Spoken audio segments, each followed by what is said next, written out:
வணக்கம். உள்மருந்து தலைப்பின் கீழ் அடுத்ததாக சத்து பற்றி காண்போம். இது காந்தம், இரும்புத்தூள், மற்ற உபரசம் முதலியவற்றோடு சில பாடானாதிகளை நம்ம சேர்த்து வெண்கரு செய்நீரால் அரைத்து உலர்த்தி மூசையில் போட்டு நம்ம சீலை செய்கிறோம்.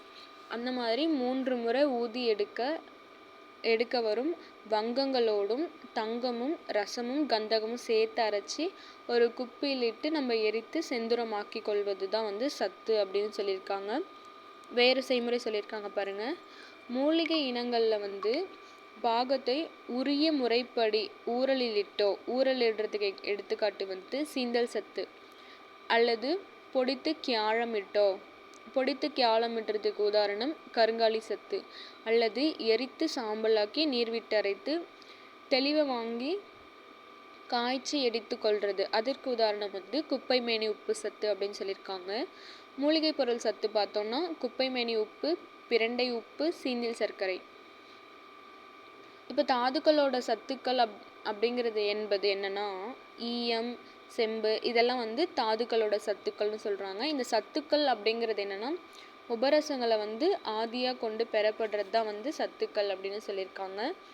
இந்த வகை சத்துக்களில் மீண்டும் பற்பம், செந்துரம், சுண்ணம், கலங்குகளாக நம்ம முடிக்கும் முறை தான் சிறப்பான காயக்கற்பமாக சொல்லப்பட்டிருக்கு. உதாரணமாக பேரிச்சங்காயோட கொட்டையை நீக்கி அதுக்குள்ளே மிருந்தார் சிங்கியை வச்சு கயிற்றால் கட்டி மூசையிலிட்டு ஊதி எடுத்தோம் அப்படின்னா ஈயம் வெளிப்படும் அப்படின்னு சொல்லியிருக்காங்க. அது மட்டும் இல்லாமல் வாத முறைப்படி உபரசம், பாடானம், உலோகம், இந்த மாதிரி தாதுக்கள்லேருந்து எடுக்கக்கூடிய சாரமும் சத்து அப்படி தான் சொல்லியிருக்காங்க.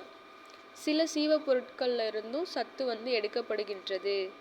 உதாரணமாக பூனாகம், மயிலிறகு, இதிலிருந்து செம்பு சத்து கிடைக்குது அப்படின்னு சொல்லியிருக்காங்க. இப்போ உயிரின பொருள் சத்து அப்படின்னா பூனாகத்திலிருந்து நம்ம செம்பு சத்து எடுக்கிறத உயிரின சத்து பொருள் சொல்லியிருக்காங்க.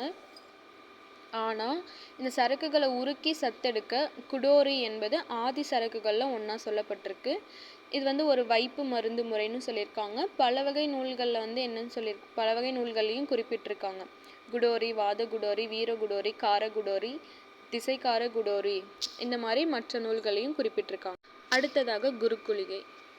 இது வாழை ரசத்தை சில சரக்குகளால் கட்டி மணிமணியாக சேர்த்து கோர்த்து கொள்வது தான் குருக்குளிகை அப்படின்னு சொல்கிறாங்க. உதாரணம் ரசமணி. இந்த 32 மருந்துகளுமே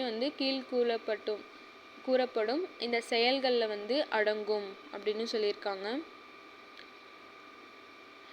கருக்கு மருந்துகள் அரைத்து மருந்துகள் கசக்கு மருந்து கணீர், கலக்கு மருந்துகள் வறுக்கு மருந்துகள் கழன்று மருந்துகள் தீ, உருக்கு மருந்துகள் இருக்கும் மருந்துகளுக்கு உலர்த்து மருந்துகள் மேலுரைக்கு மருந்துகள் குழம்பு மருந்துகள் இடைக்கு மருந்துகள் மேனருக்கு மருந்துள் உருட்டு மருந்துகள் உணர்ந்து மருந்து கை, நசுக்கு மருந்துகள் பொசுக்கு மருந்துகள் நனைக்கு மருந்துகள் தீ, எரிக்கு மருந்துகள் வழிக்கு மருந்துகள் இருக்கு மருந்துகள் கல்லிலைக்கு மருந்துகள் குழைக்கு மருந்துகள் எடுக்கும் மருந்துகளே அப்படின்னு தேரையர் தருவில் கூறியிருப்பதால இந்த செயல்களை நம்ம அறிஞ்சிக்கலாம், அதாவது தெரிஞ்சுக்கலாம் அப்படின்னு சொல்லியிருக்காங்க. கருக்கல், அரைத்தல், கசக்குதல், கலக்குதல், வறுத்தல், கழற்றுதல், உருக்குதல், இருத்தல், உலர்த்தல், உரைத்தல், இழப்புதல், உடைத்தல், நறுக்குதல், உருட்டுதல், நகர்த்தல், நசுக்குதல், பொசுக்குதல், நனைத்தல், எரித்தல், வழித்தல், இருக்குதல், இழைத்தல், குழைத்தல், எடுத்தல், இவைகள் தான் அந்த செயல்களாக சொல்லியிருக்காங்க.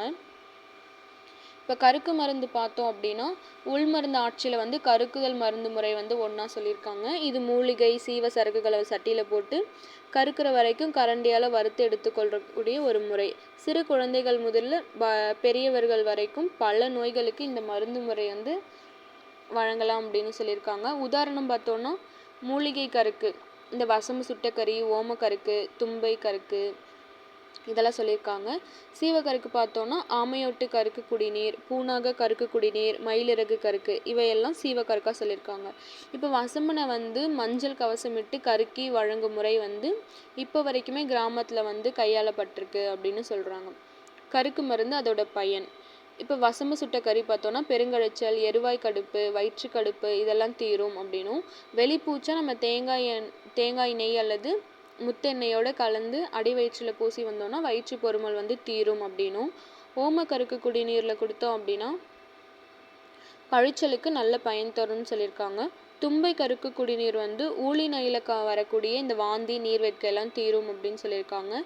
ஆமையோட்டு கருக்கள் பார்த்தோன்னா மாந்தம், கணம், கனமாந்தம், அசீரண பேதி, மந்தவாந்தி இவைகள் எல்லாம் தீரும்னு சொல்லியிருக்காங்க. அடுத்து பூனாக கருக்கு நீரில் பார்த்தோம் அப்படின்னா கருக்கு குடிநீர் வந்து நாவறட்சி, சன்னிதோடம் இதெல்லாம் தீரும்னு சொல்லியிருக்காங்க. மயிலிறகு கருக்கு வந்து விக்கல் தீரும் அப்படின்னு சொல்லியிருக்காங்க. தேங்க்யூ.